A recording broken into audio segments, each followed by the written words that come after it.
देखिए दोस्तों, यह चैनल पूर्णतः जो है यूपीएससी की तैयारी करने वाले युवाओं के लिए बनाया गया है दोस्तों। जो गांव में हैं, जो गरीब हैं, उनके लिए हमने बनाया है दोस्तों ये चैनल। दोस्तों इस चैनल पर हमने जो है पॉलिटी, हिस्ट्री और इकोनॉमी के 1995 से लेकर 2023 तक जितने प्रश्न पूछे हैं दोस्तों, मैंने सब करा दिया है। बचता है दोस्तों पारिस्थितिक, पर्यावरण और जैव विविधता, इन्वायरमेंट से जो भी क्वेश्चन बचे हुए हैं दोस्तों, 1 से 36 तक मैंने दोस्तों पहले ही करा दिया है। पहले वीडियोज में 36 से 202 प्रश्न पूछे गए हैं दोस्तों। तो 202 प्रश्न में जितने प्रश्न हैं दोस्तों वो करा रहा हूँ दोस्तों। तो आप इस चैनल को सब्सक्राइब कर लीजिए, गांव के युवा खासकर। और इस चैनल पर दोस्तों आपको जो पैसा दे के नहीं पढ़ते हैं ना, जो पैसा दे के आपको जितना चीज़ें बढ़िया नहीं मिलेगी, उससे भी निःशुल्क मैं देने के प्रयास करूंगा, यूट्यूब का ऐड छोड़ के दोस्तों। बाकी आप दोस्तों बिल्कुल निःशुल्क इस पर जो है एकदम पढ़ाई कीजिए, 1 रुपया आपसे नहीं लिया जाएगा। चैनल को सब्सक्राइब कीजिए, शेयर कीजिए, लाइक कीजिए।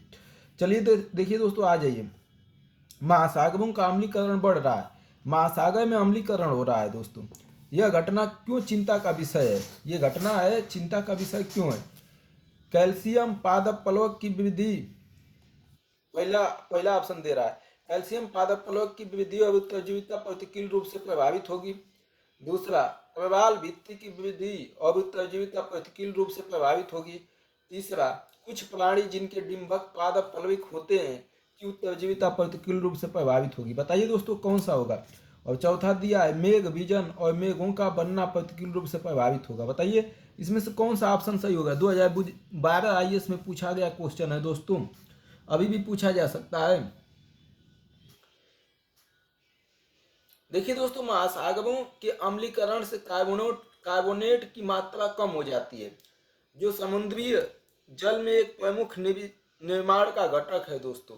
इसमें समुद्री जीव जैसे मूंगा और कुछ प्लवक के लिए अपने कवच और कंकाल बनाने के लिए और अधिक कठिन हो जाता है, और मौजूदा कवच खंडित होना शुरू हो सकता है दोस्तों। समझ रहे हैं ना।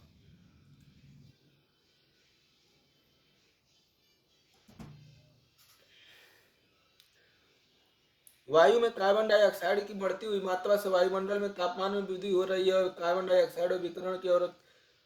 तो देखिए दोस्तों इसमें क्या हो जाएगा बताइए। देखिए, कैल्शियम पादप प्लवक की वृद्धि और उत्तरजीविता प्रतिकूल रूप से प्रभावित होगी। बिल्कुल दोस्तों, कैल्शियम पादप प्लवक की वृद्धि और उत्तरजीविता प्रतिकूल रूप से प्रभावित होगी, सही है।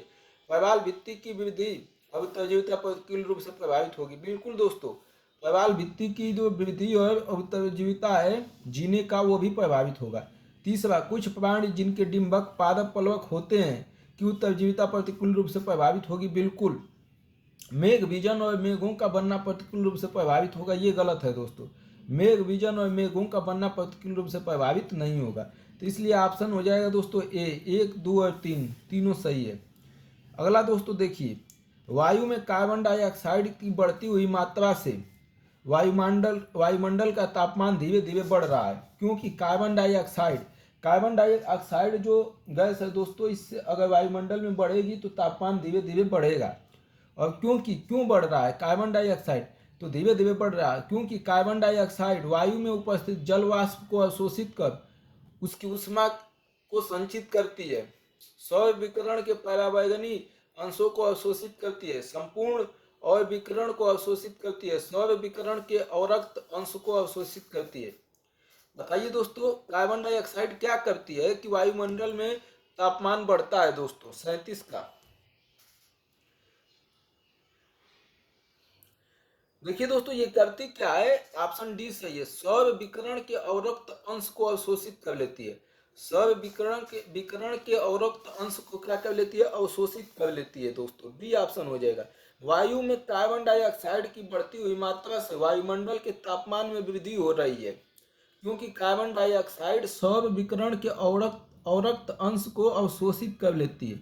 ठीक है, तो अवरक्त अंश को क्या कर लेती है, ये अवशोषित कर लेती है। तो डी ऑप्शन हो जाएगा दोस्तों। अब देखिए अगला, निम्नलिखित रक्षित क्षेत्रों पर विचार कीजिए दोस्तों। बांदीपुर, भितरकनिका, मानस और सुंदरवन, उपयुक्त में से कौन से बाघ आरक्षित क्षेत्र घोषित है? बाघों को रहने के लिए आरक्षित क्षेत्र कौन घोषित किया गया है? 2012 का प्रश्न है दोस्तों, यूपीएससी में पूछा गया है। 38 का बताइए दोस्तों। देखिए दोस्तों, बादीपुर मानस और सुंदरवन घोषित बाघ आरक्षित क्षेत्र है। बादीपुर मानस और सुंदरवन, भीतरकनिका नहीं है दोस्तों। तो 1, 3 और 4 सही है दोस्तों। 1, 3 और 4 बी में है, तो बी ऑप्शन सही हो जाएगा दोस्तों। बादीपुर मानस और सुंदरवन में बाघ रहते हैं दोस्तों। भीतरकनिका जो है बाघ आरक्षित क्षेत्र नहीं है। भारत के निम्नलिखित में से किस वर्ग के आरक्षित क्षेत्रों में स्थानीय लोगों को जीव भार एकत्रित करने और उसके उपयोग की अनुमति नहीं है? मतलब वो कौन सा क्षेत्र है जहाँ लोग जो है वहाँ की लकड़ी संपदा को इकट्ठा करके उनका उपयोग नहीं कर सकते हैं? जैव मंडलीय आरक्षित क्षेत्र पहला दिया है। बी, राष्ट्रीय उद्यानों से। सी, रामसर सम्मेलन में घोषित आद्य भूमियों से। और डी, वन्य जीव अभ्यारण्य से। कहाँ से जो है जीव भार एकत्रित करके उनके उपयोग की अनुमति नहीं है दोस्तों? 39 का। देखिए दोस्तों, राष्ट्रीय उद्यानों में से। राष्ट्रीय जो उद्यान है वहां से जो दोस्तों ये स्थानीय लोगों को जीव भार एकत्रित करने और इसके उपयोग की अनुमति नहीं है, तो बी ऑप्शन सही हो जाएगा दोस्तों। बाकी जगह जो है उपयोग वे जो है जाके जो है बीन सकते हैं, जीव भार एकत्रित कर सकते हैं। जैव मंडलीय आरक्षित क्षेत्र रामसर सम्मेलन में घोषित आद्य भूमियों से, वन्य जीव अभ्यारण्य से, लेकिन राष्ट्रीय उद्यान से नहीं दोस्तों। राष्ट्रीय उद्यान में स्थानीय लोगों को वन्य उत्पाद एकत्र करने तथा उन क्षेत्रों में उपलब्ध जीव भार का इस्तेमाल करने की अनुमति नहीं है दोस्तों। एनसीईआरटी कक्षा 10 विज्ञान से प्रश्न लिया गया है दोस्तों, प्राकृतिक संसाधनों का सतत प्रबंधन से। अगला दोस्तों, निम्नलिखित में से कौन सा एक प्राणी समूह संकटापन्न जातियों के संवर्ग के अंतर्गत आता है दोस्तों ये पुराना प्रश्न हो गया, सीधा उत्तर ही बता देते हैं। देखिए दोस्तों, इसमें आता है आपका रेड महान भारतीय सारंग, कस्तूरी मृग, लाल पांडा और एशियाई वन्य गद्दा, ये आते हैं दोस्तों। महान भारतीय सारंग, कस्तूरी मृग, लाल पांडा और एशियाई वन्य गद्दा। अब वर्तमान में देख लीजिएगा दोस्तों, ये जो होगा ये भविष्य का भूतकाल का है। मिलेनियम इकोसिस्टम असेसमेंट पारिस्थितिक तंत्र की सेवाओं को निम्नलिखित प्रमुख वर्गों का वर्णन करता है। मिलेनियम इकोसिस्टम असेसमेंट पारिस्थितिक तंत्र की सेवाओं के निम्नलिखित प्रमुख वर्गों का वर्णन करता है। व्यवस्था, समर्थन, नियंत्रण, संरक्षण और सांस्कृतिक। निम्नलिखित में से कौन सी एक समर्थन सेवा है दोस्तों? समर्थन सेवा कौन सी है मिलेनियम इकोसिस्टम असेसमेंट में दोस्तों? 41 का सी हो जाएगा दोस्तों। पोषण चक्रण और फसल परागण, ये दोस्तों समर्थन सेवा है। ये क्या है? समर्थन सेवा है, पोषण चक्रण और फसल परागण। मिलेनियम इकोसिस्टम असेसमेंट पारिस्थितिक तंत्र की सेवाओं के निम्नलिखित प्रमुख वर्गों का वर्णन करता है। व्यवस्था, समर्थन, नियंत्रण, संरक्षण और सांस्कृतिक। निम्नलिखित में से कौन एक समर्थन सेवा है? तो पोषण चक्रण और फसल परागण। अगला दोस्तों सी ऑप्शन हो जाएगा। 42 का एंटीलोपों, आरिक्स और चीरू के बीच क्या अंतर है दोस्तों? इसका सीधा अंतर देख लेते हैं दोस्तों। एंटीलोपों, आरिक्स और चीरू के बीच अंतर क्या है दोस्तों? देखिए दोस्तों, आरिक्स गर्म और शुष्क क्षेत्रों में रहने के लिए अनुकूलित है, जबकि चीरू ठंडे उच्च पर्वतीय घास के मैदान और अर्ध मरुस्थलीय क्षेत्रों में रहने के लिए। तो आरिक्स दोस्तों गर्म और शुष्क क्षेत्रों में रहने के लिए अनुकूलित हैं, जबकि चीरू ठंडे और उच्च पर्वतीय घास के मैदान और अर्ध मरुस्थलीय क्षेत्रों में रहने के लिए हैं। देखिए दोस्तों, मैं सोच रहा हूँ कि जो प्रश्न रिलेवेंट है, जो भविष्य में आने की संभावना है, उस पर ज़्यादा समय दिया जाए। जो बीत चुका है, जिसका कोई रिलेवेंट नहीं है, तो बस ऐसे समझ लिया जाए कि कैसा प्रश्न बन रहा है। ठीक है, तो इसका उत्तर तुरंत दे देता हूँ दोस्तों, जो मुझे समझ में आता है कि भविष्य में कोई ज़्यादा उपयोगिता है नहीं और थोड़ा जानना जरूरी है। तो कोई दिक्कत होगा दोस्तों, अगर आपको सभी बताना हो, सभी पढ़ना हो, तो बता दीजिएगा, आगे से मैं ध्यान रखूंगा, कमेंट कर दीजिएगा। नहीं तो ठीक है, तो कोई बात नहीं। अगला दोस्तों 43 का दोस्तों देखिए।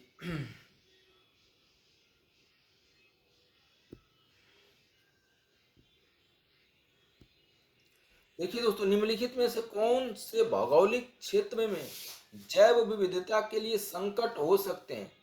जैव विविधता जो है, जीवों की जो विविधता है, वो संकटमय हो सकती है। किस कारण से? वैश्विक तापन से, आवास का विखंडन से, विदेशी जाति का संक्रमण से, शाकाहार को प्रोत्साहन से। अब इसमें कोई पढ़ने की जरूरत ही नहीं है दोस्तों। अब ऐसे प्रश्न पढ़ना पड़े तो फिर तो क्या बताया जा सकता है? 43 का बताइए दोस्तों। ऐसे प्रश्नों को आंख मूंद के उत्तर दिया कीजिए, लेकिन आंख मूंद के नहीं, गलत हो जाएगा। सही से थोड़ा दिमाग लगा।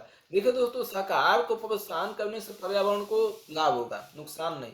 वैश्विक तापन, अगर ताप बढ़ेगा दोस्तों तो गर्मी बढ़ेगी, तो जंगल सूखेंगे, पानी नहीं होगा, जंतु मरेंगे, तो इसको भी जैव विविधता खत्म होगी कि नहीं? खत्म होगी। आवास का विखंडन, रहने के लिए जो घर है जीव जंतुओं का वो खत्म होगा, तो आवास का विखंडन होगा तो जैव विविधता जो है खत्म होगी, पेड़ पौधे पशु पक्षी मर जाएंगे। विदेशी जाति का संक्रमण, कोई विदेश की कोई जाति का पेड़ पौधा ला दीजिए, वो पूरा जो है फैल जाए तो विदेशी जातियां समाप्त हो जाएंगी, तो इससे भी जैव विविधता का संकट है।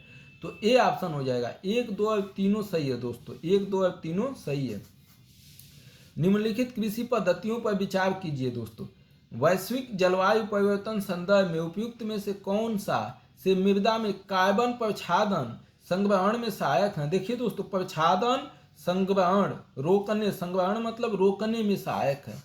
वैश्विक जलवायु परिवर्तन के संदर्भ में, वैश्विक जलवायु का जो परिवर्तन हो रहा है, उपयुक्त में से कौन सा से मृदा में, मिट्टी में कार्बन प्रच्छादन मतलब रोकना, संग्रहण करना, और संग्रहण में प्रच्छादन का मतलब भी रोकना। ये कहिए कि संग्रहण भी दिया है, नहीं तो प्रच्छादन का मतलब ही नहीं समझ में आता। तो संग्रहण करने में कौन सा जो है कार्बन को, कौन मिट्टी में दोस्तों कार्बन रुकता है, आपको पता होगा, जोतने के बाद जो है वो ऊपर आ जाता है कार्बन। तो कौन जो है सहायक है? समुच्चयवाद, अनुपद, सस्यन, शून्य जुताई। शून्य जुताई मतलब जुताई करना ही नहीं है। बताइए दोस्तों 44 का। देखिए दोस्तों, इसमें आपको पता ही होगा, शून्य जुताई होगा दोस्तों, जोतेंगे नहीं खेत को तो वो जो है क्या होगा, उसमें कार्बन रुक जाएगा। समुच्चयवाद और अनुपदन सस्यन, आपको ये दोनों अर्थ ही नहीं समझ में आ रहा होगा, उत्तर कहाँ से देंगे? यही तो हिंदी की दिक्कत है दोस्तों। आ जाइए दोस्तों, हम थोड़ा सा समझ लेते हैं। देखिए दोस्तों, जैसे ही फसल अपना भोजन बनाने के लिए प्रकाश संश्लेषण करती है, वे वातावरण से कार्बन डाइऑक्साइड को ग्रहण करती है और हमें सांस लेने के लिए आवश्यक ऑक्सीजन उत्पन्न करती है। इस रासायनिक प्रक्रिया के माध्यम से मिट्टी में कार्बन का रिसाव होता है, मिट्टी में कार्बन चला जाता है, और किसी खेती की जुताई या निराई करके मिट्टी को भूरी भूरी करने से संग्रहित कार्बन डाइऑक्साइड वापस वायुमंडल में चला जाता है। जब मिट्टी को हम खोदते हैं, जोतते हैं, तो वो फिर जो है मिट्टी में दबा रहता है, पेड़ पौधे या जो है जड़ के माध्यम से, लेकिन जब हम खुदाई करते हैं तो फिर वायुमंडल में चला जाता है। जब किसान अपने खेतों की जुताई नहीं करते हैं तो कार्बन जमीन में जमा रहता है, और यह एक महत्वपूर्ण तरीका है जिससे कृषि जलवायु परिवर्तन के समाधान में भूमिका निभा सकती है। कार्बन पृथक्करण वायुमंडलीय कार्बन डाइऑक्साइड को ग्रहण करने और संग्रहित करने की प्रक्रिया है। यह वैश्विक जलवायु परिवर्तन को कम करने के लक्ष्य के साथ वातावरण में कार्बन डाइऑक्साइड की मात्रा को कम करने का एक तरीका है दोस्तों। तो शून्य जुताई दोस्तों इसमें लाभदायक हो जाएगा, ऑप्शन बी हो जाएगा।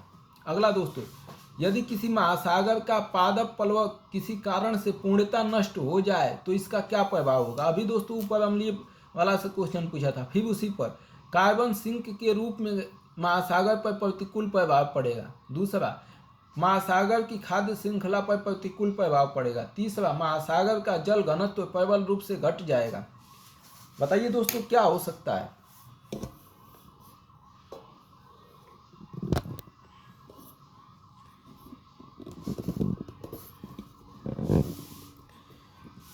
अब दोस्तों थोड़ा सा नीचे कर लेते हैं, आँख हमारी भी खराब ना हो, दूरी थोड़ी बनी रहे, क्योंकि अब जो है कोई मतलब है नहीं, हमने व्यवस्था ठीक कर दी। बताइए दोस्तों 45 का क्या होगा? 45 का क्या हो सकता है दोस्तों? देखिए दोस्तों, कार्बन सिंक के रूप में महासागर पर प्रतिकूल प्रभाव पड़ेगा। बिल्कुल सही है दोस्तों, कार्बन सिंक के रूप में महासागर पर प्रतिकूल प्रभाव पड़ेगा। महासागर की खाद्य श्रृंखला पर भी प्रतिकूल प्रभाव पड़ेगा दोस्तों। दोनों ऑप्शन सही है, 1 और 2। महासागर का जल घनत्व प्रबल रूप से घट जाएगा, ऐसा कुछ नहीं होगा दोस्तों, जल घनत्व प्रबल रूप से नहीं घटेगा। तीसरा ऑप्शन गलत है दोस्तों। देखिए, यदि किसी महासागर से पादप प्लवक किसी कारण से पूर्णतः नष्ट हो जाए तो कार्बन सिंक के रूप में महासागर बुरी तरह से प्रभावित होगा। महासागर की खाद्य श्रृंखला पर भी प्रतिकूल प्रभाव पड़ जाएगा।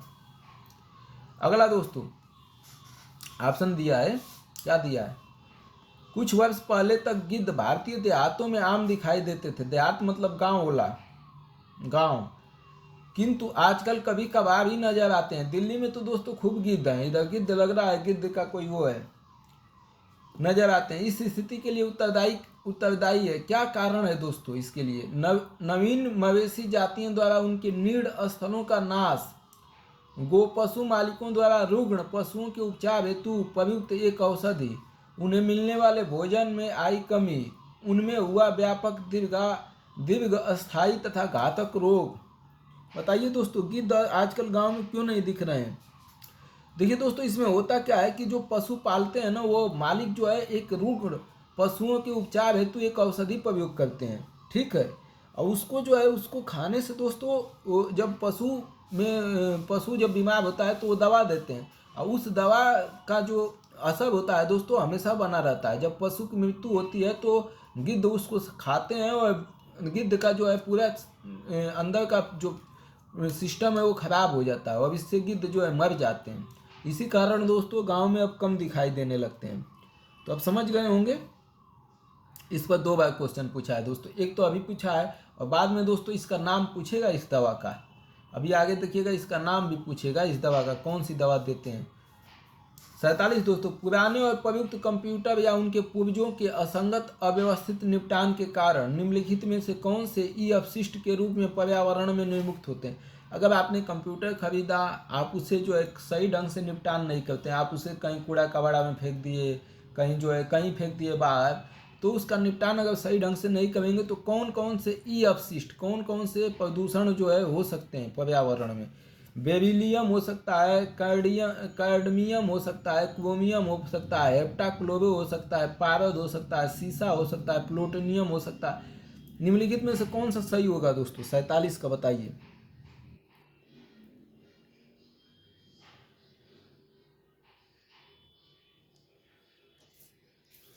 बोलिए दोस्तों 47 का। देखिए दोस्तों, इसमें इसमें जो है सिर्फ और सिर्फ हेप्टाक्लोरो को छोड़ के बाकी सब होगा दोस्तों। बेरिलियम होगा, कैडमियम होगा, क्रोमियम होगा, ठीक है, पारद होगा, सीसा होगा, और प्लूटोनियम नहीं होगा, प्लूटोनियम भी नहीं होगा दोस्तों। प्लूटोनियम और हेप्टाक्लोरो को छोड़ के बाकी सब होगा दोस्तों। प्लूटोनियम और हेप्टाक्लोरो, प्लूटोनियम बहुत दोस्तों दुर्लभ धातु है। तो बेरिलियम, कैडमियम, क्रोमियम, पारद, सीसा, केवल बी ऑप्शन हो जाएगा दोस्तों। ई अपशिष्ट में लौह और अलौह धातु दोनों ही होते हैं। अलौह धातुओं में तांबा, एल्युमिनियम, चांदी, सोना, प्लेटिनम, पैलेडियम इत्यादि है। सीसा, पारद, आर्सेनिक, कैडमियम, सेलेनियम और हेक्सावेलेंट क्रोमियम आदि पर्यावरण के प्रदूषण के मुख्य कारक हैं दोस्तों। ऐसे दे दिया था। अगला दोस्तों, पारितंत्र में खाद्य श्रृंखला के संबंध में निम्नलिखित कथनों पर विचार कीजिए। भोजन के संबंध में खाद्य श्रृंखला उस क्रम का निर्देशन करती है जिसमें जीवों की एक श्रृंखला एक दूसरे के आहार के द्वारा पोषित होती है। खाद्य श्रृंखला एक जाति की समष्टि के अंतर्गत पाई जाती है। खाद्य श्रृंखला उस प्रत्येक जीव की संख्या का जो दूसरे जीवों के द्वारा खाई जाती है का निर्देशन करती है। बताइए दोस्तों कौन सा होगा 48 का?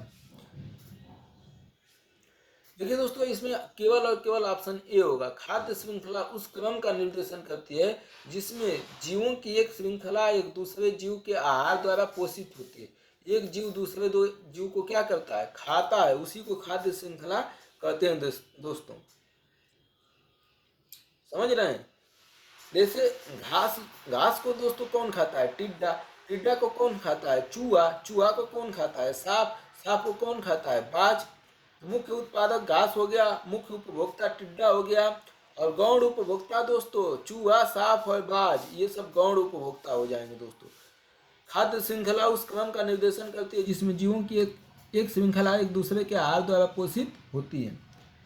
अगला दोस्तों, अगला, निम्नलिखित राज्यों में से किनमें सिंह, पुच्छ, बानर, मकाक अपने प्राकृतिक आवास में पाए जाते हैं दोस्तों? ये हो जाएगा दोस्तों तमिलनाडु में, केरल में, और कर्नाटका में। यहाँ जो है मकाक पुच्छ वानर जो है, इसलिए सिंह पुच्छ वानर जो है मकाक जो है अपने प्राकृतिक आवास में पाए जाते हैं, तमिलनाडु, केरल और कर्नाटका में दोस्तों। इसमें ज़्यादा क्या पढ़ना है, अभी वर्तमान का देख लीजिएगा है कि ख़त्म हो गए, ये 2014 से होंगे ही अभी, लेकिन आजकल ख़त्म होते भी टाइम नहीं लग रहा है दोस्तों जीव जंतु। अगला देखिए दोस्तों,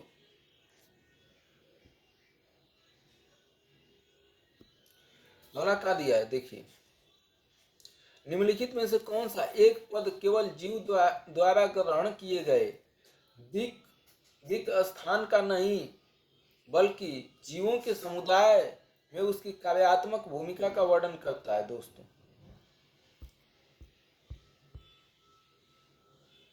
निम्नलिखित में से कौन सा एक पद केवल जीव द्वारा ग्रहण किए गए दिक स्थान का नहीं बल्कि जीवों के समुदाय में उसकी कार्यात्मक भूमिका का वर्णन करता है? संक्रमिका, इकोटोन, पारिस्थितिक अकर्मता, आवास और आवास क्षेत्र। 50 का बताइए दोस्तों।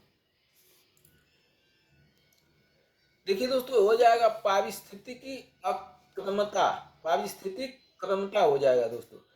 कौन सा एक पद केवल जीव द्वारा ग्रहण किए गए दिक स्थान का नहीं बल्कि जीवों के समुदाय में उसका कार्यात्मक भूमिका का वर्णन करता है दोस्तों? तो पारिस्थितिक क्रमता हो जाएगा दोस्तों, पारिस्थितिक क्रमता। अब इसके बारे में जान लीजिए दोस्तों।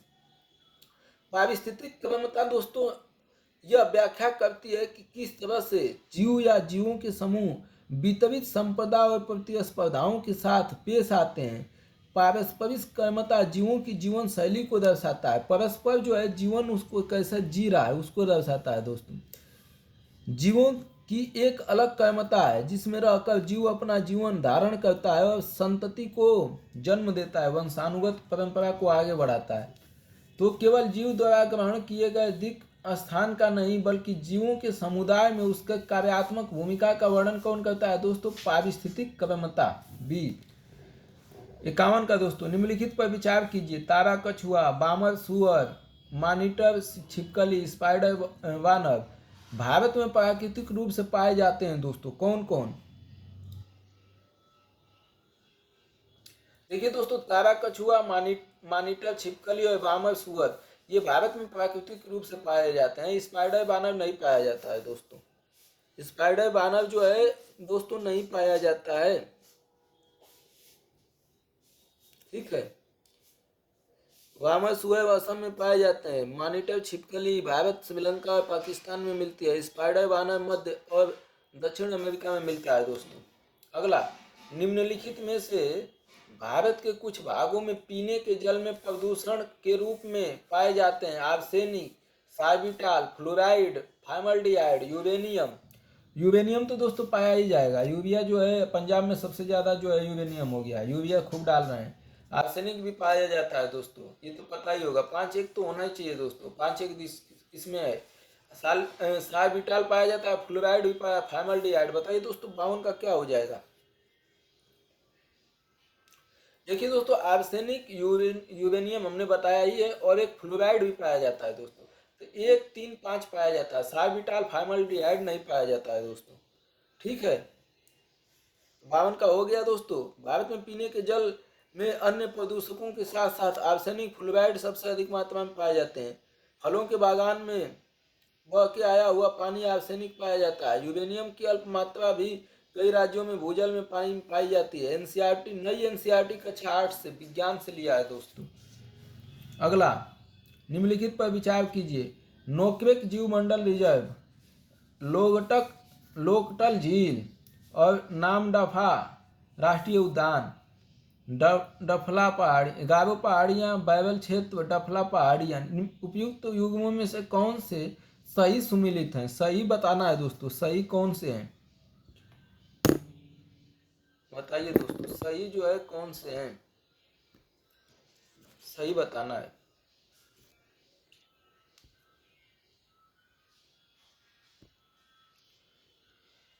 तिरपन का देखिए दोस्तों, 53 का ऑप्शन हो जाएगा दोस्तों, केवल पहला ऑप्शन सही है। नोकरेक जीव मंडल रिजर्व गारो पहाड़ियों में, नोकरेक जीवमंडल रिजर्व कहाँ है? गारो पहाड़ियों में है दोस्तों।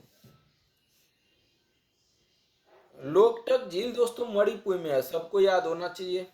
बैरल क्षेत्र असम में है। नामदफा राष्ट्रीय उद्यान दोस्तों डम्फा दोनों ही जगह विशिष्ट है।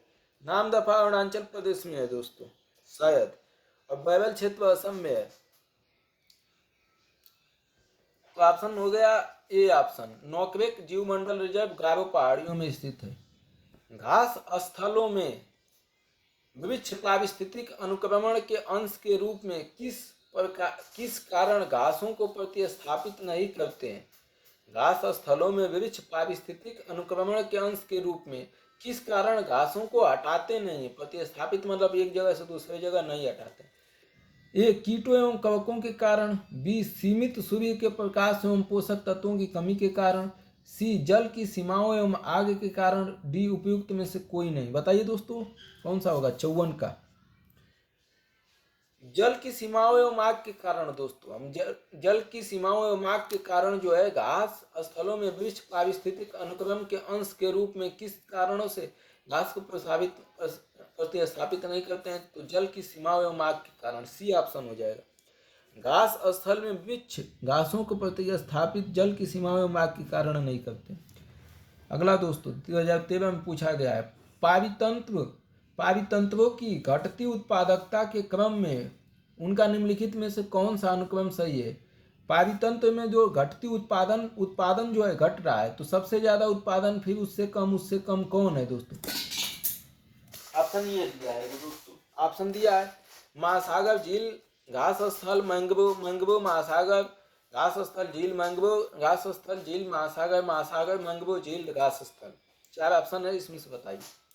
55 का दोस्तों, उत्पादन के क्रम में उनका निम्नलिखित में से कौन सा अनुक्रम सही है? पारितंत्र में घटती उत्पादकता, सबसे घटते हुए उत्पादकता में बताना है दोस्तों। देखिए दोस्तों, मैंग्रोव जो है सबसे ज्यादा जो है उत्पादन सबसे महत्वपूर्ण है, उसके बाद घास स्थल, उसके बाद झील, उसके बाद महासागर। समझ रहे हैं? तो पारितंत्र की घटती उत्पादकता के क्रम, मैंग्रोव सबसे पहले, उसके बाद घास स्थल, उसके बाद झील, उसके बाद महासागर। अधिक विविधता वाले पारितंत्र की उत्पादकता भी अधिक होगी। जो अधिक विविधता वाले पारितंत्र की उत्पादकता भी दोस्तों क्या होगी? अधिक होगी, इसलिए मैंग्रोव को रखा है। निम्नलिखित भारतीय प्राणी जात पर विचार कीजिए। घड़ियाल, चर्मपीठ, लेदरबैक टर्टल और अनूप मृग निम्न उपयुक्त में से कौन सा से संकटापन्न है? संकट में है दोस्तों। 56 का सीधा सीधे उत्तर पे आ जाते हैं दोस्तों, ज्यादा जो है दिमाग लगाने की जरूरत नहीं है। घड़ियाल, चर्मपीठ, लेदर टर्टल और अनूप मृग, ये दोस्तों उस समय जो है चर्चा में रहे होंगे, इसलिए पूछा है। जो चर्चा में संकटग्रस्त जीव रहे उनको याद रख लीजिए। 57, पारितंत्र में खाद्य श्रृंखलाओं के संदर्भ में निम्नलिखित में से किस प्रकार के जीव अपघटक जीव कहलाते हैं या कहलाती हैं? पारितंत्र में खाद्य श्रृंखला के संदर्भ में निम्नलिखित में से किस प्रकार का के जीव अपघटक जीव कहलाते हैं? अपघटक मतलब जो है तोड़ दें, प्रदूषण को तोड़ के खत्म कर दें। विषाणु, कवक, जीवाणु कौन होते हैं दोस्तों? जीव अपघटक। जीव को अपघटन करने में कौन सहायक होते हैं? बताइए। 57 का दोस्तों, देखिए दोस्तों, विषाणु नहीं होगा, कवक और जीवाणु दोनों ही अपघटक जीव हैं। जीवाणु किसी भी प्रकार के जैविक पदार्थ को अपघटित कर देता है। कवक एक मुख्य अपघटक है, यह पदार्थ के ऊपरी सतह को ही नहीं बल्कि पदार्थ के अंदर तक जाकर पदार्थ को अपघटित करता है दोस्तों। कौन? कवक। तो विषाणु को छोड़ के दोस्तों ये हो जाएंगे। ठीक है, कोई दिक्कत? ऑप्शन क्या हो जाएगा दोस्तों? 2 और 3 मतलब बी ऑप्शन। अगला दोस्तों, निम्नलिखित 58 निम्नलिखित अंतरराष्ट्रीय करारों पर विचार कीजिए। खाद्य एवं कृषि हेतु पादप आनुवांशिक संसाधनों के विषय में अंतरराष्ट्रीय संधि। मरुभवन का सामना करने हेतु संयुक्त राष्ट्र अभिसमय, विश्व विरासत अभिसमय। इसमें पूछा है दोस्तों, इस पर विचार करना है। उपयुक्त में से कौन से जैव विविधता से संबंध रखते हैं दोस्तों? जैव विविधता से संबंधित कौन कौन है? खाद्य एवं कृषि हेतु पादप आनुवंशिक संसाधनों के विषय में अंतरराष्ट्रीय संधि, मरुभवन का सामना करने हेतु संयुक्त राष्ट्र अभिसमय, विश्व विरासत अभिसमय। जैव विविधता को बनाए रखने में दोस्तों 58 का। अब इससे प्रश्न आसान तो नहीं आना चाहिए दोस्तों। विश्व विरासत अभिसमय जैव विविधता को बनाए रखने में महत्वपूर्ण है दोस्तों। देखिए दोस्तों, खाद्य तथा कृषि के लिए पादप आनुवंशिक संसाधनों पर अंतर्राष्ट्रीय संधि का उद्देश्य खाद्य सुरक्षा गारंटी को उपलब्ध कराना है। इसे खाद्य तथा कृषि के लिए विश्व के पादप आनुवंशिक संसाधनों के संरक्षण, विनियमन तथा पोषणीय उपयोग के माध्यम से प्राप्त करना। संयुक्त राष्ट्र सम्मेलन मरुस्थलीय तथा सूखे के प्रभाव को कम करने के लिए एक सम्मेलन है। विश्व विरासत सम्मेलन का संबंध विश्व संस्कृति और प्राकृतिक विरासत को संरक्षित कर प्रदान करना। देखिए दोस्तों, प्राकृतिक विरासत को संरक्षण प्रदान करना, इसमें जो है दोस्तों जीव जंतु आ जाएंगे, इसलिए विश्व विरासत आ रहा है दोस्तों। तीनों का संबंध जैव विविधता से है दोस्तों, तो तीनों हो जाएगा दोस्तों। 59 का देखिए दोस्तों, 59 का पृथ्वी काल के संदर्भ में निम्नलिखित कथनों पर विचार कीजिए। पृथ्वी काल के विषय में निम्नलिखित कथनों पर विचार कीजिए। यह यूएनईपी और यूनेस्को का उपक्रमण है। पृथ्वी काल यह एक आंदोलन है जिसमें प्रतिभागी प्रतिवर्ष एक निश्चित दिन 1 घंटे के लिए बिजली बंद कर देते हैं। तीसरा, यह जलवायु परिवर्तन और पृथ्वी को बचाने के लिए आवश्यकताओं के बारे में जागरूकता लाने वाला आंदोलन है। ये दोस्तों मनाया जाता है कभी कभी, और सब लोग इसको जान ही रहे होंगे। पृथ्वी काल प्रकृति के लिए विश्वव्यापी कोष WWF द्वारा आयोजित एक विश्वव्यापी आंदोलन है दोस्तों। WWF है, न कि यूएनईपी और यूनेस्को। तो पहला ऑप्शन तो गलत हो गया दोस्तों। इस ग्रह को बचाने के लिए तथा व्यवसायों को 8, 8:30 से 9:30 PM तक अनावश्यक लाइट बंद करने के लिए जलवायु परिवर्तन के प्रति तथा इस ग्रह को बचाने हेतु जागरूक किया जाता है दोस्तों। ये जो है, यह एक आंदोलन है जिसमें प्रतिभागी प्रतिवर्ष एक निश्चित दिन 1 घंटे बिजली बंद करते हैं। बिल्कुल सही है दोस्तों, 8:30 से 9:30। यह जलवायु परिवर्तन और पृथ्वी को बचाने के लिए आवश्यकताओं के बारे में जागरूकता लाने वाला आंदोलन है। बिल्कुल दोस्तों, तो दूसरा और तीसरा से ये सी ऑप्शन सही हो जाएगा दोस्तों। अगला, निम्नलिखित में से कौन सा एक आहार श्रृंखला का सही क्रम है? कौन किसको खाता है दोस्तों? डायटम, क्रस्टेशियाई, हेरिंग। बताइए दोस्तों, 60वां का क्रस्टेशियाई, डायटम, हेरिंग, वही बात है। अब आप बता सकते हैं दोस्तों, इसमें से बता सकते हैं तो बता दीजिए, नहीं बता सकते हैं तो कोई बात नहीं। देखिए दोस्तों, डायटम जो है स्वपोषी है, स्वपोषी होते हैं, मतलब अपना भोजन जो है स्वयं बना लेते हैं, जो अपना भोजन स्वयं तैयार करते हैं। क्रस्टेशियाई शाकाहारी होते हैं, जो अपना भोजन डायटम से प्राप्त करते हैं। क्रस्टेशियाई दोस्तों अपना भोजन शाकाहारी होते हैं ये, और तो इसका मतलब डायटम भी शाकाहारी हो गया, जो अपना भोजन डायटम से प्राप्त करते हैं। और तीसरा है हेरिंग मांसाहारी होते हैं, जो क्रस्टेशियाई से भोजन प्राप्त करते हैं। इस प्रकार खाद्य श्रृंखला पूरी होती है। तो पहले आ जाएगा डायटम दोस्तों, उसके बाद क्रस्टेशियाई, उसके बाद हेरिंग। कोई दिक्कत परेशानी तो नहीं होगी दोस्तों, जहाँ तक उम्मीद है। कोई दिक्कत परेशानी तो होना नहीं चाहिए दोस्तों। अगला देखते हैं दोस्तों,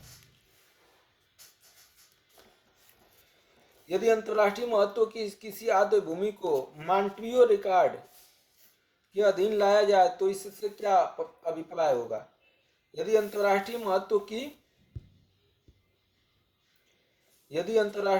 की किसी आद्य भूमि को मॉन्ट्रियो रिकॉर्ड के अधीन लाया जाए तो इससे क्या अभिप्राय होगा दोस्तों?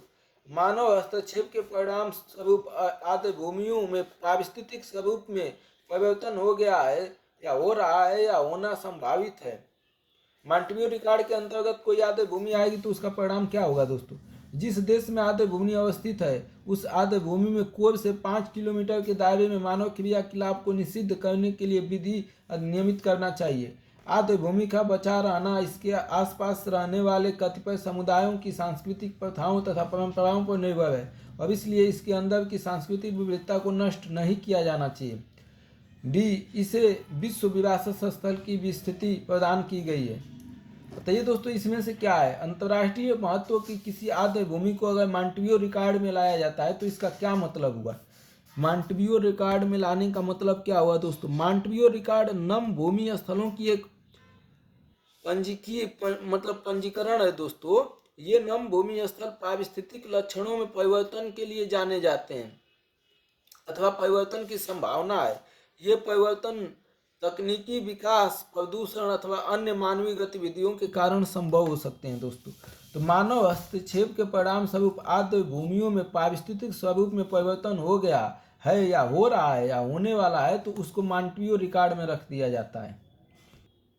इसका ऑप्शन ए हो गया दोस्तों, इसका ऑप्शन ए हो गया। अगला देखते हैं दोस्तों,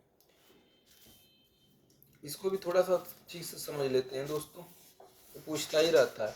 Bombay natural history society BNHS के संदर्भ में निम्नलिखित कथनों में से पर विचार कीजिए। 2014 में पूछा। यह पर्यावरण एवं वन मंत्रालय के अधीन एक स्वायत्त संगठन है। यह क्रिया, दूसरा, यह क्रिया आधारित अनुसंधान, शिक्षा एवं लोक जागरूकता के माध्यम से प्रकृति को बचाने का प्रयास करता है। तीसरा, यह आम जनता के लिए प्रकृति खोज यात्राएं एवं शिविरों का आयोजन एवं संचालन करता है। कौन सा ऑप्शन सही हो जाएगा दोस्तों? Bombay natural history society. Bombay natural history society किस लिए प्रसिद्ध है दोस्तों? देखिए दोस्तों, ये पहला ऑप्शन गलत है। यह पर्यावरण और वन मंत्रालय के अधीन एक स्वायत्त संगठन नहीं है दोस्तों, पहला गलत है। दूसरा सही है। यह क्रिया आधारित अनुसंधान, शिक्षा एवं लोक जागरूकता के माध्यम से प्रकृति को बचाने का प्रयास करती है दोस्तों। बम्बई नेचुरल हिस्ट्री यही करती है। तीसरा, यह आम जनता के लिए प्रकृति खोज यात्राओं एवं शिविरों का आयोजन एवं संचालन करती है दोस्तों। यह आम जनता के लिए प्रकृति खोज यात्राओं एवं शिविरों का आयोजन एवं संचालन करती है दोस्तों। तो ऑप्शन सी हो जाएगा। 2 और 3 सही है। अब ये गलत है तो क्यों गलत है दोस्तों? बॉम्बे नेचुरल हिस्ट्री सोसाइटी संरक्षण व जैव विविधता अनुसंधान में लगे हुए भारत में सबसे बड़ा गैर सरकारी संगठनों में से एक है। ये कौन सा संगठन? गैर सरकारी संगठन, स्वायत्त संगठन नहीं है दोस्तों। यह कार्य आधारित अनुसंधान, शिक्षा और लोक जागरूकता के माध्यम से प्रकृति के संरक्षण के लिए प्रयासरत है। यह प्राकृतिक खोज यात्रा का आयोजन करता है तथा आम जनता के लिए शिविर का भी आयोजन करता है दोस्तों। तो सी ऑप्शन हो जाएगा, सी ऑप्शन हो जाएगा, कोई दिक्कत तो नहीं होगी। अगला दोस्तों देखते हैं। अगला दोस्तों, भूमंडलीय पर्यावरण सुविधा के संदर्भ में निम्नलिखित कथनों में से कौन से कथन सही है? भूमंडलीय पर्यावरण सुविधा के संदर्भ में निम्नलिखित में से कौन से सही है? भूमंडल पर्यावरण यह जैव विविधता पर अभिसमय एवं जलवायु परिवर्तन पर संयुक्त राष्ट्र ढांचा अभिसमय के लिए वित्तीय क्रियाविधि के रूप में काम करता है। बी, यह भूमंडलीय स्तर पर पर्यावरण के मुद्दों पर वैज्ञानिक अनुसंधान करता है। सी, यह OECD के अधीन एक अभिकरण है जो अल्प विकसित देशों को उनके पर्यावरण की सुरक्षा के विशिष्ट उद्देश्यों से प्रौद्योगिकी और निधि या दोनों को अंतरण या सुकर्ण बनाता है। डी, ए और बी दोनों। बताइए दोस्तों, भूमंडलीय पर्यावरण सुविधा के संदर्भ में निम्नलिखित में से कौन से कथन सही है? 63 का बताइए दोस्तों। देखिए दोस्तों, भूमंडलीय पर्यावरण सुविधा के अंतर्गत कथन सही ए है। यह जैव विविधता पर अभिसमय एवं जलवायु परिवर्तन पर संयुक्त राष्ट्र ढांचा अभिसमय के लिए वित्तीय क्रियाविधि के रूप में काम करता है। यह जैव विविधता अभिसमय एवं जलवायु परिवर्तन पर संयुक्त राष्ट्र ढांचा अभिसमय के लिए वित्तीय क्रियाविधि, पैसे रुपए के क्रिया के रूप में काम करता है दोस्तों। कौन? भूमंडलीय पर्यावरण सुविधा। ये ऑप्शन सही हो जाएगा दोस्तों, ए ऑप्शन। 63 का देख लीजिए दोस्तों, थोड़ा इसके बारे में पढ़ लीजिए। वैश्विक पर्यावरण सुविधा, वैश्विक पर्यावरण सुविधा, भूमंडलीय का मतलब होता है वैश्विक दोस्तों, ठीक। GEF वैश्विक पर्यावरण मुद्दों से संबंधित करने के लिए अंतर्राष्ट्रीय संस्थाओं, नागरिकों, सामाजिक संस्थाओं CSOS के साथ साझेदारी में 183 देशों को एकजुट करता है। यह जैव विविधता पर अभिसमय तथा जलवायु परिवर्तन पर संयुक्त राष्ट्र फ्रेमवर्क अभिसमय के लिए वित्तीय तंत्र के रूप में सेवा प्रदान करता है। यह वैश्विक स्तर पर पर्यावरण के मुद्दे पर वैज्ञानिक अनुसंधान चलाता है। यह OECD के अंतर्गत एक एजेंसी नहीं है दोस्तों, तो OECD के अंतर्गत नहीं है। तो अब ऑप्शन ये हो जाएगा दोस्तों, अब तो समझ गए होंगे। अगला देख लीजिए दोस्तों और खत्म कीजिए। निम्नलिखित युग्मों पर विचार कीजिए। दामपा टाइगर रिजर्व कहाँ है, गुमटी वन्य जीव अभयारण्य कहाँ है, सारामती शिखर कहाँ है। और इसमें दोस्तों सही सुमेलित करना है, सही। दामपा, गुमती और सारामती, मिजोरम, सिक्किम। बताइए दोस्तों 64 का क्या होगा। सबसे बड़ा वन्य जीव अभयारण्य दोस्तों Dampa tiger reserve, Dampa tiger reserve है दोस्तों सबसे बड़ा जीव अभयारण्य, जीवों के रहने के लिए अभयारण्य। दंपा टाइगर रिजर्व मिजोरम में है दोस्तों, मिजोरम में है। ठीक, तो पहला ऑप्शन हो गया सही। सामर सारामती शिखर नागालैंड में है दोस्तों, तो तीसरा ऑप्शन भी हो गया सही।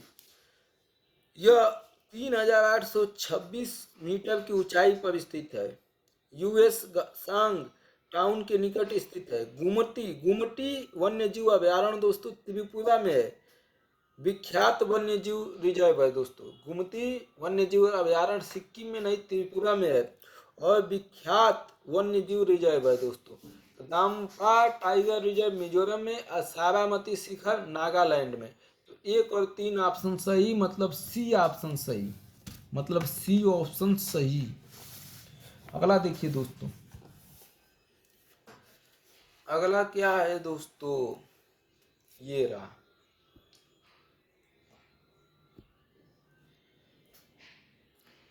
वेटलैंड्स इंटरनेशनल नाम संरक्षण संगठन के संदर्भ में निम्नलिखित में से कौन सा या से कथन सही है। वेटलैंड्स इंटरनेशनल नाम संरक्षण संगठन के संदर्भ में निम्नलिखित में से कौन सा से कथन सही है दोस्तों। यह रामसर अभिसमय के हस्ताक्षरकर्ता देशों द्वारा बनाया गया एक अंतर सरकारी संगठन है। वेटलैंड इंटरनेशनल के बारे में पूछ रहा है दोस्तों। यह ज्ञान के विकास संग्रहण के लिए तथा व्यवहारिक अनुभव का बेहतर नीतियों हेतु पक्ष समर्थन करने के लिए क्षेत्र स्तर पर कार्य करता है। अब बोलिए दोस्तों इसमें से कौन सा सही है। 65 का, 65 का कौन सा सही हो सकता है दोस्तों, बताइए।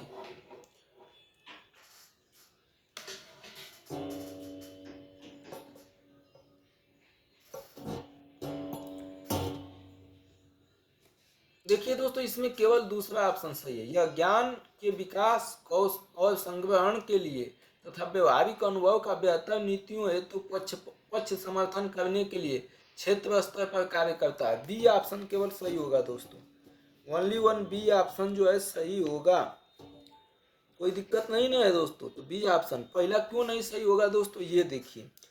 वैश्विक देखिए, यह संगठन रामसर अभिसमय द्वारा निर्मित नहीं है बल्कि साझेदारी है, साझेदारी में है दोस्तों। वेटलैंड्स इंटरनेशनल दोस्तों रामसर अभिसमय के द्वारा नहीं है, साझेदारी में है। यह संगठन 1954 में बनाया गया तथा यह रामसर अभिसमय 1971 में हस्ताक्षरित हुआ। यह संगठन 1954 में बनाया गया था तथा रामसर अभिसमय 1971 में हस्ताक्षरित हुआ था। यह रामसर अभिसमय के हस्ताक्षरकर्ता देशों द्वारा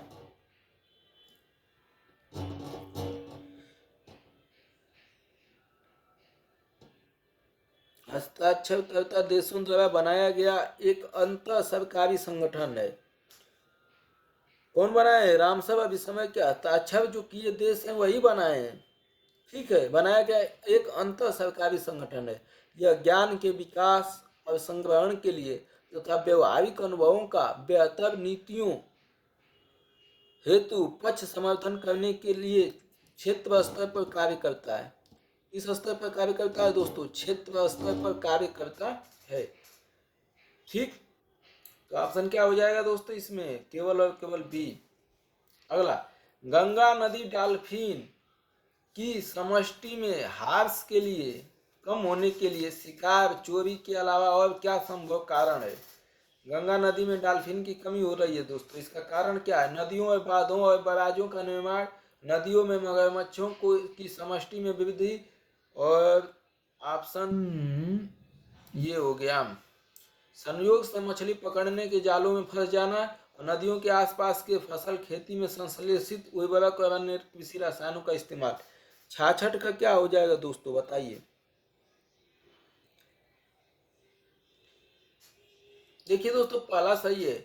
नदियों और बांधों और बाजारों का निर्माण जो हो रहा है, इससे जो है डॉल्फिन को आने जाने में परेशानी हो रही है, इससे जो है उनकी मृत्यु हो जाती है। तो पहला ऑप्शन सही है।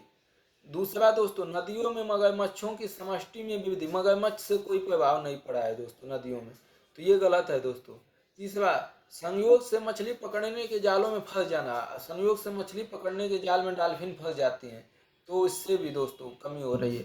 नदियों के आसपास के फसल खेतों में संश्लेषित उर्वरकों और अन्य कृषि रसायनों का इस्तेमाल, ये दोस्तों जो नदी ये जो है नदियों में जाता है ना, समुद्रों में नदियों में, तो जो रसायन होता है ये नुकसान करता है और इससे मछलियां मर जाती हैं। तो चौथा ऑप्शन भी सही हो जाएगा दोस्तों। तो मगरमच्छों की समष्टि की छोड़कर सब होगा, सी ऑप्शन हो जाएगा दोस्तों, सी ऑप्शन हो जाएगा। 68 का देखिए दोस्तों, यदि आप ग्रामीण क्षेत्रों से होकर गुजरते हैं, आपको यह देखने को मिल सकता है कि अनेक प्रकार के पक्षी चरने वाले पशुओं भैंसों के पीछे पीछे चलते हैं और उनके घास में चलने से अशांत होने वाले कीटों को पकड़ते हैं। निम्नलिखित में से कौन से ऐसे पक्षी हैं? चितवित बराक, साधारण मैना, काली गर्दन वाला सारस। बताइए दोस्तों, जब पशु चरते हैं तो ठूर जो होता है ना उनका, उनसे चलने से कीड़े मकोड़े उड़ते हैं घास पर, उनको कौन पकड़ता है दोस्तों? तो ये पकड़ता है दोस्तों साधारण मैना। साधारण मैना जो होता है वो पकड़ता है दोस्तों, साधारण मैना, साधारण मैना पकड़ता है दोस्तों। अगला देखिए दोस्तों, पारिस्थितिकी संवेदी क्षेत्र के संदर्भ में निम्नलिखित में से कौन से कथन सही है? पारिस्थितिक संवेदी क्षेत्र वे क्षेत्र हैं जिन्हें वन्य जीव संरक्षण अधिनियम 1972 के अधीन घोषित किया गया है। पारिस्थितिक संवेदी क्षेत्र को घोषित करने का प्रयोजन है उन क्षेत्रों में केवल कृषि को छोड़कर सभी मानव क्रियाओं पर प्रतिबंध लगाना। निम्नलिखित में से कौन से कथन सही है? बताइए दोस्तों। चलिए देखिए दोस्तों, इसमें दोनों कथन जो है पारिस्थितिक संवेदी क्षेत्रों के संदर्भ में गलत है दोस्तों। अब देख लीजिए दोस्तों, इसमें क्या होता है। पर्यावरण संरक्षण अधिनियम 1986 के अधीन पारिस्थितिक संवेदी क्षेत्र वे क्षेत्र हैं जिन्हें पारिस्थितिकीय महत्व के क्षेत्र घोषित किए गए हैं। पर्यावरण संरक्षण अधिनियम के 1986 के अंतर्गत दोस्तों, जिन्हें पारिस्थितिक महत्व के क्षेत्र घोषित किए गए, इन्हें औद्योगिक प्रदूषण तथा अनियंत्रित विकास से सुरक्षित रखा गया है। केवल वातावरणीय घातक मानवीय गतिविधियों को उन क्षेत्रों में प्रतिबंधित किया गया है। समझ रहे हैं, मानवीय गतिविधियों को भी प्रतिबंधित किया गया है दोस्तों। और पर्यावरण संरक्षण अधिनियम 1986 के द्वारा जो है इन्हें संरक्षित रखा गया है, इसलिए दोनों ऑप्शन गलत है दोस्तों, डी। अगला देखिए दोस्तों, निम्नलिखित कथनों पर विचार कीजिए। भारतीय पशु कल्याण बोर्ड पर्यावरण संरक्षण अधिनियम 1986 के अधीन स्थापित है। राष्ट्रीय बाघ संरक्षण प्राधिकरण एक सांविधिक निकाय है। तीसरा, राष्ट्रीय गंगा नदी द्रोणी प्राधिकरण की अध्यक्षता प्रधानमंत्री करते हैं। बोलिए दोस्तों, 70 का क्या हो सकता है?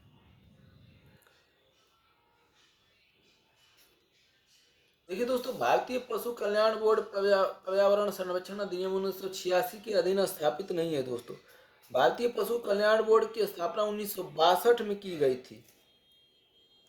इसकी स्थापना पशु क्रूरता निवारण अधिनियम 1960 के भाग 4 के अंतर्गत की गई। तो ये हो गया दोस्तों गलत। राष्ट्रीय बाघ संरक्षण प्राधिकरण एक सांविधिक निकाय है, बिल्कुल सही है दोस्तों। राष्ट्रीय बाघ संरक्षण प्राधिकरण एक सांविधिक निकाय है जिनकी स्थापना वन तथा पर्यावरण मंत्री की अध्यक्षता में की गई थी। और तीसरा दोस्तों, राष्ट्रीय गंगा नदी द्रोणी प्राधिकरण की अध्यक्षता प्रधानमंत्री करता है, यह भी सही है दोस्तों। ठीक है, तो यह भी सही है दोस्तों। राष्ट्रीय गंगा द्रोणी प्राधिकरण की स्थापना 20 फरवरी 2009 को भारत के केंद्रीय सरकार के द्वारा की गई। इस प्राधिकरण का प्रमुख प्रधानमंत्री होता है। तो राष्ट्रीय बाघ संरक्षण प्राधिकरण एक सांविधिक निकाय है, सही है। राष्ट्रीय गंगा द्रोणी प्राधिकरण की अध्यक्षता प्रधानमंत्री करता है, यह भी सही है दोस्तों। तो 2 और 3 सही है, इसका मतलब बी ऑप्शन सही है। भारतीय पशु कल्याण बोर्ड पर्यावरण संरक्षण अधिनियम भारतीय पशु कल्याण बोर्ड की स्थापना 1962 में की गई थी दोस्तों, न कि 86 में। ये गलत हो गया दोस्तों। अगला देखते हैं दोस्तों, निम्नलिखित में से किसमें प्रवाल भित्तियां हैं? अंडमान और निकोबार द्वीप समूह में, कच्छ की खाड़ी में, मन्नार की खाड़ी में, सुंदरबन में। कहाँ पर प्रवाल भित्तियां पाई जाती हैं दोस्तों, ये पूछा है। देखिए दोस्तों, ये अंडमान और निकोबार द्वीप समूह में पाई जाती है, कच्छ की खाड़ी में पाई जाती है, मन्नार की खाड़ी में पाई जाती है, सुंदरबन में नहीं पाई जाती है दोस्तों। अब प्रवाल भित्तियां दोस्तों होती क्या है, इसके बारे में समझ लेते हैं। प्रवाल भित्तियां जलमग्न विविधतापूर्ण पारिस्थितिक तंत्र हैं। प्रवाल भित्तियां जलमग्न तथा विविधतापूर्ण पारिस्थितिक तंत्र है, जो प्रवाल द्वारा स्रावित कैल्शियम कार्बोनेट की संरचना से निर्मित होती है। प्रवाल भित्तियां किससे निर्मित होती हैं? कैल्शियम कार्बोनेट की संरचना से। अंडमान व निकोबार, कच्छ की खाड़ी और मन्नार की खाड़ी में प्रवाल भित्तियां मौजूद हैं। अंडमान, कच्छ की खाड़ी और बंगाल की खाड़ी में ये मिलती हैं दोस्तों। हालांकि सुंदरबन में प्रवाल भित्तियां मौजूद नहीं है दोस्तों। तो ऑप्शन हो गया क्या? ए। भारत में मृदा अपक्षय, मतलब मृदा का कटाव की समस्या निम्नलिखित में से किनसे संबंधित है? वैदिक कृषि से, वनोन्मूलन से, उष्णकटिबंधीय जलवायु से। तो वनोन्मूलन तो होगा ही दोस्तों, इसमें तो किसी को बताने की जरूरत नहीं है। बी तो ऑप्शन होगा दोस्तों। बाकी दोस्तों केवल बी ही ऑप्शन सही है। वनोन्मूलन से भारत में मृदा अपक्षय होता है, वैदिक कृषि और उष्णकटिबंधीय जलवायु से नहीं होता है दोस्तों। भारत में मृदा संरक्षण का संबंध वनों के कटाव से जुड़ा हुआ है। सीढ़ीदार कृषि से मृदा क्षरण में कमी आती है दोस्तों। वैदिक कृषि इसी को बोलते हैं। तो ऑप्शन बी हो जाएगा। जैव विविधता के साथ साथ मनुष्य के परंपरागत जीवन के संरक्षण के लिए, परंपरा पहले से चली आई जीवन के संरक्षण के लिए सबसे महत्वपूर्ण रणनीति निम्नलिखित में से किस एक की स्थापना करने में निहित है? जीवमंडल निचय रिजर्व, बी वनस्पति उद्यान, सी राष्ट्रीय उपवन, डी वन्य जीव अभ्यारण्य। राष्ट्रीय उपवन में तो दोस्तों कुछ भी नहीं ला सकते हैं, कुछ भी वहाँ से खरपतवार नहीं ला सकते हैं, अभी हम लोग पढ़े हैं। तो राष्ट्रीय उपवन जो है दोस्तों होने की तो कोई दूर दूर तक संभावना नहीं है दोस्तों। देखिए दोस्तों, जीव मंडल निचय रिजर्व ये जो है दोस्तों जैव विविधता का संरक्षण करने के साथ मनुष्य के परंपरागत जीवन के संरक्षण के लिए महत्वपूर्ण रणनीति अपनाता है दोस्तों। बायोस्फीयर रिजर्व इसी को बोलते हैं दोस्तों जीव मंडल निचय। यूनेस्को के मानव तथा जैव मंडल कार्यक्रम MBA के तहत स्थापित किया गया है दोस्तों। ऑप्शन ए हो जाएगा। अगला, वैज्ञानिक दृष्टिकोण यह है कि विश्व तापमान पूर्व औद्योगिक स्तर से 2 डिग्री सेंटीग्रेड से अधिक नहीं बढ़ना चाहिए। वैज्ञानिक दृष्टिकोण कह रहा है कि 2 डिग्री से अधिक नहीं बढ़ना चाहिए तापमान। यदि विश्व तापमान पूर्व औद्योगिक स्तर से, जब पहले का औद्योगिक स्तर से 3 डिग्री सेंटीग्रेड के परे बढ़ जाता है, 3 डिग्री से अधिक बढ़ जाता है, तो विश्व पर उसका संभावित असर क्या होगा दोस्तों? स्थलीय जीवमंडल एक नेट कार्बन स्रोत की ओर प्रवृत्त होगा। दूसरा, विस्तृत प्रवाल मृत्यता घटित होगी। तीसरा, सभी जीवमंडलीय आर्द्र भूमियाँ स्थायी रूप से लुप्त हो जाएंगी। चौथा, अनाज की खेती विश्व में कहीं भी संभव नहीं होगी। बताइए दोस्तों, तापमान जो है 3 डिग्री सेंटीग्रेड पूर्ण औद्योगिक स्तर से बढ़ जाएगा तो क्या इसमें हो सकता है दोस्तों? 74 का। देखिए दोस्तों, स्थलीय जीवमंडल एक नेट कार्बन स्रोत की ओर प्रवृत्त होगा। पहला ऑप्शन सही है दोस्तों। दूसरा, विस्तृत प्रवाल मृत्यता घटित होगी। बिल्कुल दोस्तों, तापमान बढ़ने से प्रवाल की मृत्यु हो जाएगी। सभी भूमंडलीय आर्द्र भूमि अस्थायी रूप से लुप्त हो जाएगी। अस्थायी रूप से लुप्त नहीं होंगी दोस्तों आर्द्र भूमियाँ। और चौथा, अनाजों की खेती विश्व में कहीं भी संभव नहीं होगी। ऐसा कोई बात नहीं है दोस्तों, विश्व बहुत बड़ा है, कहीं ठंड है, कहीं गर्मी है, कहीं बरसात है, तो ऐसा बात नहीं है तापमान बढ़ने से कहीं भी अनाज की खेती ही नहीं हो पाएगी। 3 और 4 गलत है दोस्तों, बी ऑप्शन सही है। यदि वैश्विक तापमान पूर्व औद्योगिक स्तर से 3 डिग्री सेंटीग्रेड बढ़ेगा तब स्थलीय जैवमंडल शुद्ध कार्बन स्रोत की हो जाता है तथा प्रवाल की मृत्यु हो जाती है। 3 डिग्री सेंटीग्रेड तापमान वृद्धि पर समुद्र के स्तर में वृद्धि के कारण करोड़ों लोग अपने घरों में विस्थापित हो जाएंगे। समुद्र का स्तर भी बढ़ेगा दोस्तों, बर्फ पिघल जाएगा। पहले से ही सरकार असाधारण खर्च पर तटीय शहरों को स्थानांतरित करने की योजना बना रही है। इस तरह की योजनाबद्ध वापसी के बिना समुद्र के स्तर में वृद्धि असमानता को बहुत बढ़ा देगा। अगला दोस्तों, लाइकेन जो एक नग्न चट्टान पर भी पारिस्थितिक अनुक्रम को प्रारंभ करने में सक्षम है, वास्तव में किनके सहजीवी साहचर्य हैं? शैवाल और जीवाणु के, शैवाल और कवक के, जीवाणु और कवक के, कवक और मांस के। बताइए दोस्तों 75 का। लाइकेन जो एक नग्न चट्टान पर भी पारिस्थितिक अनुक्रम को प्रारंभ करने में सक्षम है, वास्तव में किनके सहजीवी या साहचर्य है दोस्तों 75 का। ये दोस्तों है शैवाल और कवक के। लाइकेन नामक जीवधारी में शैवाल तथा कवक का साहचर्य होता है। शैवाल में क्लोरोफिल सेकेंड पाया जाता है तथा कवक शैवाल को आश्रय जल तथा खनिज लवण प्रदान करता है। इसके बदले में शैवाल कवक को प्रकाश संश्लेषण द्वारा प्राप्त भोजन प्रदान करता है। शैवाल कवक को प्रकाश संश्लेषण द्वारा भोजन प्रदान करता है। बी ऑप्शन हो जाएगा दोस्तों। 76 का, निम्नलिखित में से कौन से कुछ महत्वपूर्ण प्रदूषक हैं जो भारत में इस्पात उद्योग द्वारा मुक्त किए जाते हैं? इस्पात उद्योग द्वारा जो मुक्त किए जाते हैं प्रदूषण, उनको बताना है दोस्तों। सल्फर के ऑक्साइड, नाइट्रोजन के oxide, carbon monoxide, carbon dioxide. 76 का बताइए दोस्तों। देखिए दोस्तों, ये सभी हैं। सल्फर के ऑक्साइड, नाइट्रोजन के ऑक्साइड, कार्बन मोनोऑक्साइड और कार्बन डाइऑक्साइड, ये सभी जो है सभी प्रदूषक है जो इस्पात उद्योग के द्वारा मुक्त होते हैं दोस्तों। इस्पात की भट्टी में कोक लोहे के साथ अभिक्रिया करके सल्फर के ऑक्साइड, नाइट्रोजन के ऑक्साइड, कार्बन मोनोऑक्साइड और कार्बन डाइऑक्साइड इत्यादि प्रदूषक को मुक्त करती है। अगला दोस्तों, प्रत्येक वर्ष कतिपय विशिष्ट समुदाय, जनजातीय, पारिस्थितिक रूप से महत्वपूर्ण मास भर चलने वाले अभियान त्योहारों मास भर चलने वाले अभियान त्योहारों के दौरान फलदार वृक्षों की पौधों का रोपण करते हैं। निम्नलिखित में से कौन से एक समुदाय जनजाति है?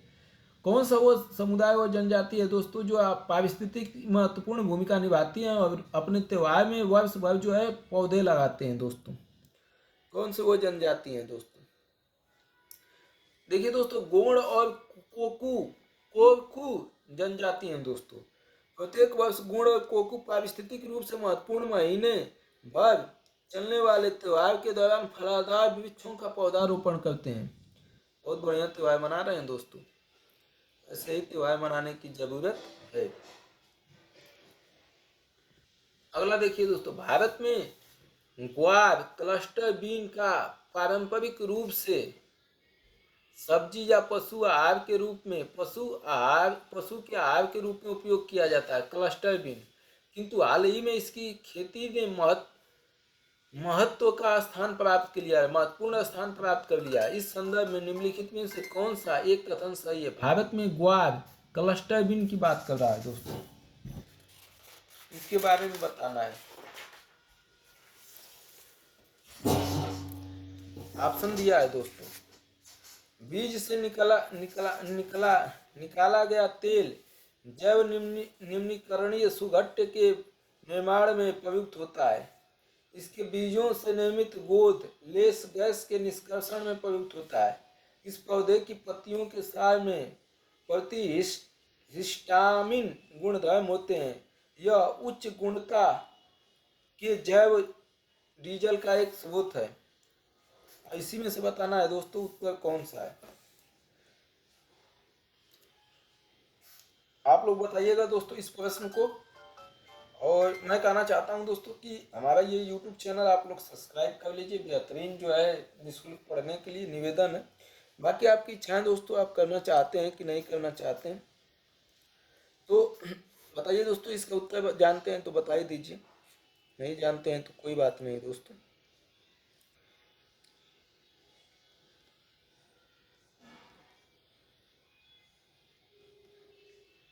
एक 79 का क्या हो जाएगा दोस्तों उत्तर बताइए? 78 का दोस्तों